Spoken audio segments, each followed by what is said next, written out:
Hey, welcome. In the next few minutes, we're not just going to talk about getting through life's challenges, we're going to explore a really powerful idea, how you can use adversity as the actual fuel to build your mental strength and, believe it or not, grow. Okay, let's just get one thing straight right off the bat. Life will challenge you. It's a guarantee. It doesn't matter who you are, where you're from, what you do. Setbacks aren't some weird exception. They are the rule. It's just part of the deal of being human. And that brings us right to the heart of the matter. Since trouble is a given, the real question isn't if it's going to happen, it's all about how you're going to respond when it does. We can't control the storm, but as we're about to see, we can absolutely learn how to steer the ship. But here's the thought, what if being resilient wasn't just about getting back to normal?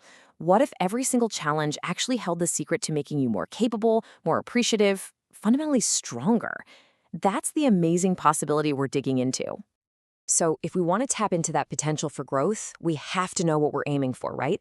So first things first, what exactly is mental resilience? And just as important, what is it not? Here's the key thing to get. Resilience isn't a passive thing. It's an active process. It's your ability to adapt, to recover, and even to grow when you're faced with tough stuff. It's about bouncing back, not by dodging stress, but by learning how to navigate straight through it. And this is where we need to bust a few myths. On the left, you've got the wrong ideas. It is not some trait you're born with. It's not about running away from hardship, and it's definitely not about being some kind of robot who's unaffected by stress. No way. The truth is on the right. Resilience is a skill you can learn. It's about facing adversity and adapting to the pressure it creates. Okay, so if resilience is a learned skill, where do we start practicing? Well, it all begins right up here, in your head. The whole foundation of mental strength is built on how we choose to see our world. That's the power of mindset. The ancient Stoics were total masters of this.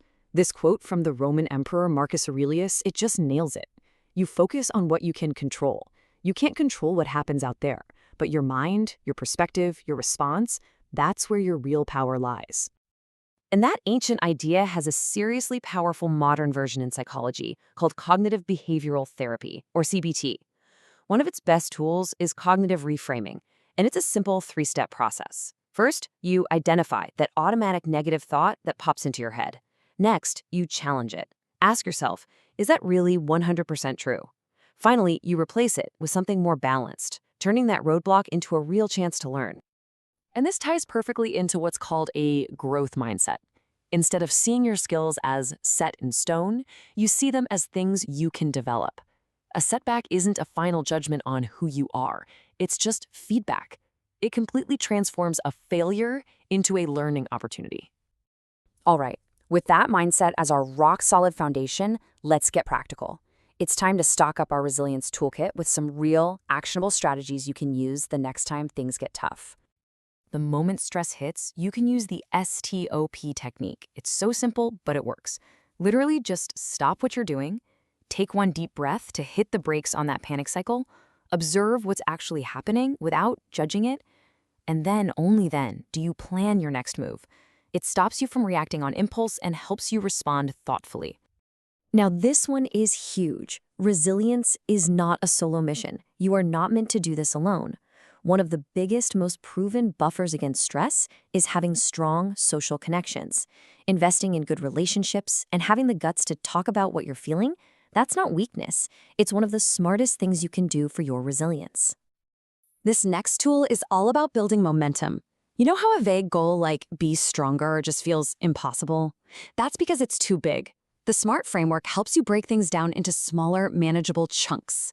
By setting these tiny, achievable goals, you start racking up wins. And every little victory builds your confidence and proves to yourself that you can, in fact, move forward. Okay, now we're going to take this whole conversation up a level. We've talked about coping, we've talked about bouncing back.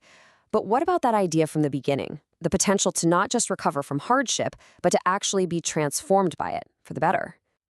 This amazing phenomenon actually has a name: post-traumatic growth.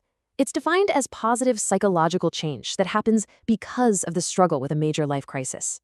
And the key word there, this is so important, is struggle. The growth doesn't come from the event itself. It comes from how we engage with the challenge it throws at us.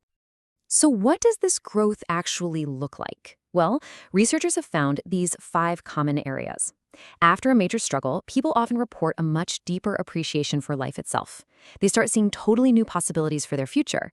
They discover a personal strength they had no idea was in them. The relationships can become deeper, more meaningful, and for many there's even a profound spiritual development. It's pretty incredible. And look, this isn't just some abstract theory. Listen to how this person from the Lemonade community put it. They said they discovered adversity was a catalyst for my personal evolution. A catalyst. It didn't just happen to them, it actually caused their evolution. That is the very essence of post-traumatic growth.